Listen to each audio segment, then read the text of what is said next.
Hi, hello, and welcome to a new episode of Release. I am so honored and grateful that you've taken the time to listen to what I have to say. I'm your host, Adriana. Today I'm outside because it's finally hot and the sun is shining. Please take some time to go outside and enjoy the sun. So this episode may feel a little chaotic because it is loud, but hopefully the sounds will calm down as we dive into the episode. So this week I wanted to talk about awakening, because I hear a lot about people, even from like the 2010s, people will be like, I'm so woke, and it's kind of been really misconstrued. Like, people believe that if they are recycling, that they're woke, or if they cancel a celebrity, then they're woke, or if they can regurgitate some deep quote from like 10 years ago that they probably don't understand the implications of the quote, but if they can regurgitate it, then suddenly they're woke. And I've realized, just like a lot of things online, the importance of it lies within who can see you. So this physical representation is what proves to other people that somehow this quote-unquote woke person is more socially adept than them, that they must understand things more than they do, which is obviously not true. And it's kind of a weird thought, but whatever. But I wanted to talk about awakening because I have a very, very, very different view of it. Obviously, I'm coming from more of like a spiritual perspective, but we are all spiritual beings, which means that you don't have to identify as a spiritual person to be able to benefit from understanding awakening or to become awakened. But just like with ego death, awakening is a journey, and I don't think as a human you can ever be fully awakened. To be fully awakened to me would mean that you are above a human. You are a god, and we're not doing that shit. We're not developing any god complexes. Simply just talking about how to become better people in a society that's kind of shit. But I just want to talk about a few things that have happened, or a few things that I've learned on my awakening journey so far that can hopefully help you to live a more awakened day-to-day life. And as usual, I need to define the word awakened or awakening. So in the dictionary, it says an awakening is an act or moment of becoming suddenly aware of something. An awakening is a simple moment of clarity. It's a simple beginning of understanding. There could be something that you used to do, something shitty that you used to do. Like, let's say that you are a cheater and you used to have no kind of remorse when you cheated on your partner. And then one day you wake up and you're like, I'm done with this shit. I can now see how I'm hurting the people around me, and I need to change that. I need to change the way that I approach the people that care about me. That's an awakening. It may seem like something simple, but you have gained a moment of clarity. And hopefully if you apply what you've learned to your life, then you have essentially become a better person than you were when you were being a shitty cheater. Okay, so I have a list of 4 things that I feel like have been really beneficial that I've learned that I want to share. So, number 1, solitude. Solitude.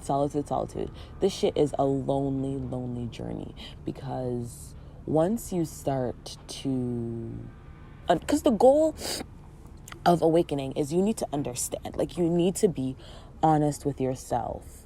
You need to know yourself, right? You need to be able to call yourself out on your shitty behavior. And if other people call you out on your shitty behavior, you don't get defensive. You understand that this is a development of your character. But a lot of people in society, modern society, hate being alone because somewhere, basically, we are a society of distraction. There's always something that is pulling your attention. There's always something that is distracting you from what you really need to be paying attention to. A really, really good example is, actually I have two. One would be people that are always, you're watching something when you eat. You can't eat without watching something. Or you're trying to do schoolwork and you take a break and you're on TikTok. Or you're watching TikTok and you're watching TV and you're listening to something else. Like, there's just a lot of shit happening.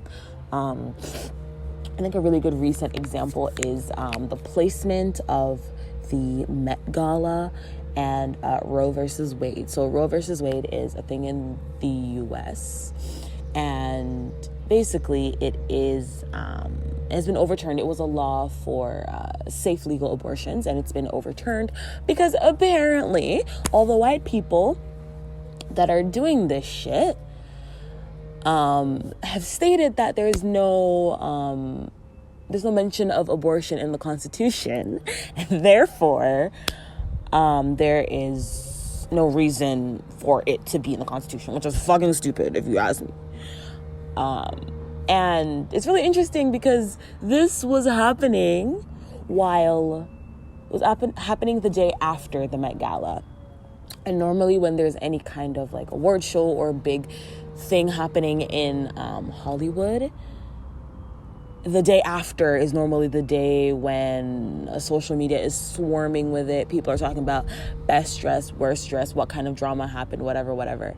And right on the Monday, the day that we are so distracted by the glitz and glamour of Hollywood, they are literally overturning women's, or people with uteruses, I don't want to exclude anybody, their right to be able to have a safe abortion. And when I say a safe abortion, I mean abortion's not going to stop. It's not going to stop because shit happens, and there are people that, what I believe is that if you feel as though you are unqualified or you just feel not ready to become a parent, that's enough reason to not want to give birth to this child. Because people think about, I realize a lot, like now in social media,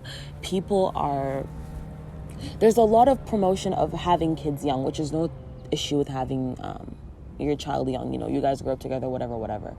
But it has become like a trend. Like the pregnant belly becomes a trend. And then people forget that pregnancy is literally harm to your body. Your body, you literally have this little thing inside of you sucking all of your nourishment out. Your hair can fall. You can literally die, and people are like, ooh, pregnant belly. But whatever. I clearly got distracted. But the point is, the law just wants to have power over women's bodies. They don't care about the well-beings of the babies.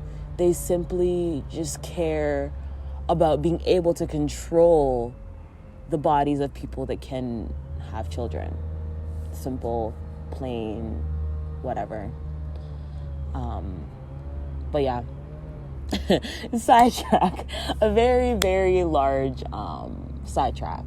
But yeah, some of my largest moments of awakening have come from meditation, or it has come from just being with myself.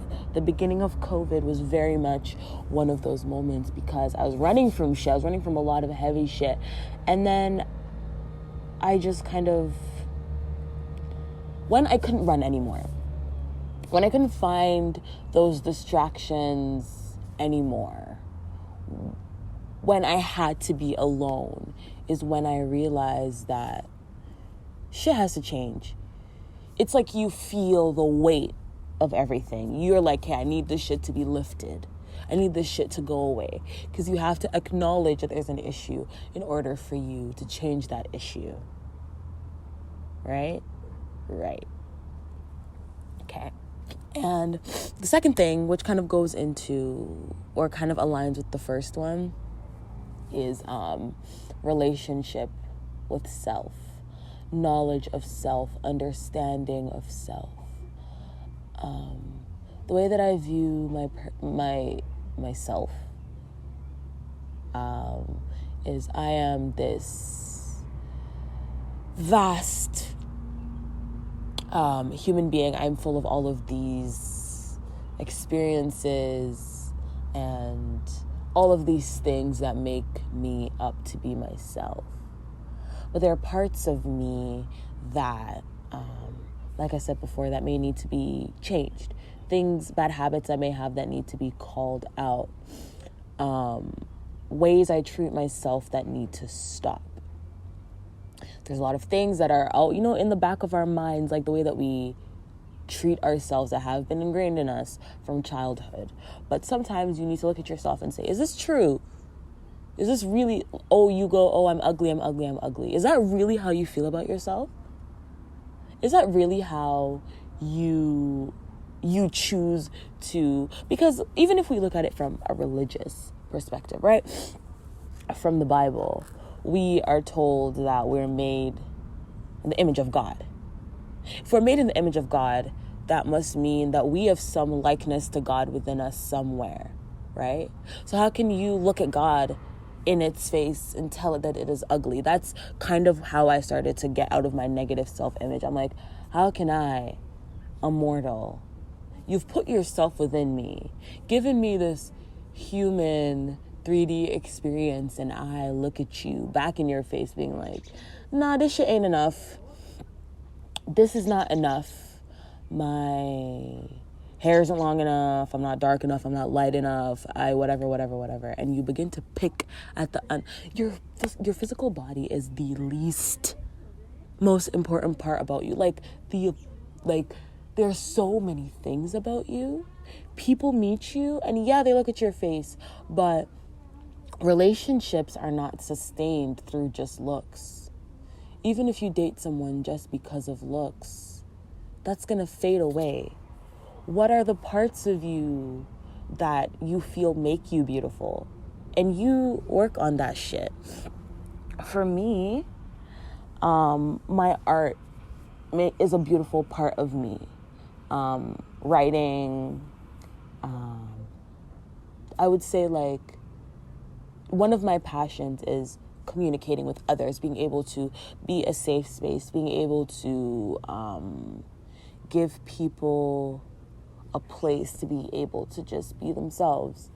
And I find that a really important part of me because I know that a lot of people need that and I need that. And even if I don't have that, I want to be that for somebody else because I know how impactful it can be. And when your relationship with yourself changes, you realize that your relationships with others also change, right? Once you start to honor your body, once you start to love yourself, you begin to attract other people that see that, and you begin to facilitate relationships that understand. Once you start to set those boundaries for yourself and you say, I don't treat myself that way, so you're not allowed to treat me that way. All the people that want to treat you that way, they're going to get tired of you saying no, and they're going to leave. Or you should get tired of that shit and leave because there's so many people that are waiting to love you the correct way. And of course, this isn't only relationship way. This is also platonic. There are people that are waiting to love you the way that you deserve to be loved. So you don't need to tolerate bullshit that's below your level. And again, it's like everything's flowing together. My third point is that I had to realize that I am worthy because I am worthy. My worth is not measured by anything outside of myself. And yes, I do have an episode on worthiness, but I just wanted to say again that even with like the way that I see my parents interact with me, or the way my parents have always interacted with me, I felt as though my worthiness was always depicted by things outside of myself. You're not worthy if your grades aren't high, and you're not worthy if you're not working yourself to the bone, and you're not worthy if you're not doing all these things in church, and the list goes on. I'm sure you have your own list of things. And recently, I realized how my mom, when I say recently, I mean like yesterday, I realized how my mom was kind of projecting all of these feelings on me without realizing. Because yesterday, she was complaining. She's like, you should find something to do. You're always going out. You're always going out. You're always going out. And I looked at her and I said to her, I was like, Mom, I just need a second to breathe. I just need a second to exist. Because the sun is finally out, and it has been a cold winter. Physically cold, but mentally cold. Like, this is one of the winters that I felt the worst. And I think we've had 3 days of consistent sunshine so far. I just need a few days to just exist and just be grateful for the fact that the sun is out. And sometimes I find it really hard when I just say things like, oh, I need to breathe to my mom. Because a lot of the times when you say shit like that to people, they don't understand because you haven't explained to them the pain that you've been through. They don't believe that you are worthy of the moment to relax. And as humans, we're given all this shit, bro. We're given the summer. We're given the heat. We're given all of these things to just enjoy life. Even though you have other responsibilities, it should still be a priority for you to enjoy life, because life fucking sucks. Sometimes life does fucking suck. And when you are becoming awakened, or when you start on the spiritual journey, you realize that it's not all about the material shit. It's not all about money. It's not all about, oh, I'm going to flex on this person. It's more about existing. It's more about sometimes just taking a moment to be in the moment. To just love life for what it is. I'm not saying that I'm not going to do the shit that she wants me to do, because eventually I will. But just for right now, just give me a week. Just give me one. I'm asking for 1 week. Just 1 week to just recuperate. Just get my shit back together. I know a week won't be enough, but that's all I'm asking for. Just get my head on a level platform. Yeah. And my last point is just let it go. Let go. Or I learned that letting go of all the things that have bombarded me, all the things, basically, it's peace over everything. That's my my motto. All the things that don't bring me peace, that I can control, I'm letting go. Fuck it. With relationships, I find myself, if something causes me a lot of headache, a lot of stress, a lot of pain, I let it go. Because the universe would not give me extra headaches. There's enough to deal with just by myself. I don't need more. I don't need more on my shit. Like, I see a lot of people talking about, oh, toxic this, toxic that, and kind of painting it as a joke. And I don't think it's funny. I don't think that intentionally fucking up your peace is anything cute. I like to be able to just relax. The way that I look at it is, all the relationships that are meant to stay in your life, you won't question them. With my best friends, I don't question our relationships. I don't question the love that they have for me, because they help to bring me peace. For example, if there is a man, let's say, let's use my ex. He brought me no peace whatsoever.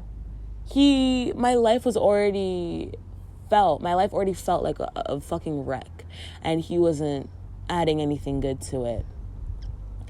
And for some reason, it's like black people in struggle love, black women in struggle love. Sometimes we find a man, and that man is not treating us well at all. And we get stuck in this thing like, oh, we can fix him. I feel like all women do this. Anyone that has any kind of relationship with a man and he's off his rockers, like, oh, I can fix him. No, you can't fix anybody. And I'm not a mechanic. That's not my job. My job is to experience another person that brings me something good. If you're not bringing me anything good, I don't want you around me. Period. And yeah, that's kind of all I have to say. I know this episode is short, but I wanted to just talk to you guys about my journey, and a little bit, obviously. I haven't spoken in detail, but kind of my perspective of what's going on. And sorry, an ant crawled on me. It scared the shit out of me. But anyway, yeah, it's kind of all I have to say. Thank you for listening. Thank you for being here. Again, please enjoy the sunlight. I love you. You are loved. You are worthy of love. You are deserving of love. And I will catch you guys in the next episode. Bye.